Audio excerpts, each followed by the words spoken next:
Hey, pretty pineapples, watch me make my monthly collages that I do. I started doing these in the beginning of 2024 when I was on a mission to swatch all of my polishes. First, I had them all on Google Drive and I printed out a spreadsheet of all the polishes I had so I knew which ones I had to swatch and which ones were already swatched.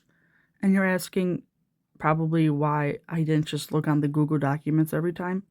Because if I were to grab my phone and check, I would get distracted and go on Instagram and do this or do that or whatever. So I printed them out and it kept me on track. So what I'm doing now is I'm going through and finding all the same brands. So when I do my monthly collage and video, that all the brands are together. So it looks just a little more appealing. And yeah, I'm using the UCut app, which about a month ago, I paid to be able to add as many photos as I want because with the non-free version, you can only add 20 pictures at once before you add them, and then you have to go back and add more. I don't remember how much it was, but it was way worth it.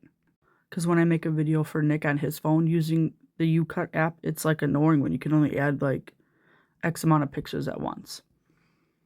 So yeah, that's what I'm doing here. And a lot of these are swatches from different brands, but there's also a bunch from my own personal collection. Why did I want to start swatching all my polishes? Because when you realize you have, like, I probably had at least 5,000 polishes when I started the year 2024. I was like, have I used all of these? I know I've used a lot of them in nail art, but like, have I swatched them? Or did I just use them as like a dot for an eye or coloring in something with reverse stamping? So I wanted to keep track of all the polishes that I swatched and be like, hey, I used all of these polishes. Granted, at the end of the year, I only had 907 polishes swatched. My goal was 1,000, but 907 is a lot of polishes to swatch in 1 year.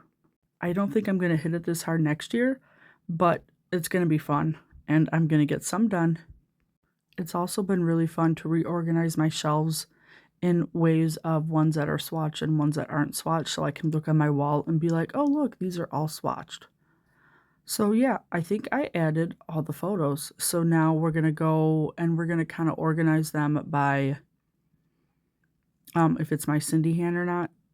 And I'm going to move this Monarch one over by Monarch because I forgot about it until at the end. And then I'm going to set the duration to every picture like 0.1 seconds so it can just skim through them all really, really quick and it doesn't waste much time. Have a good one.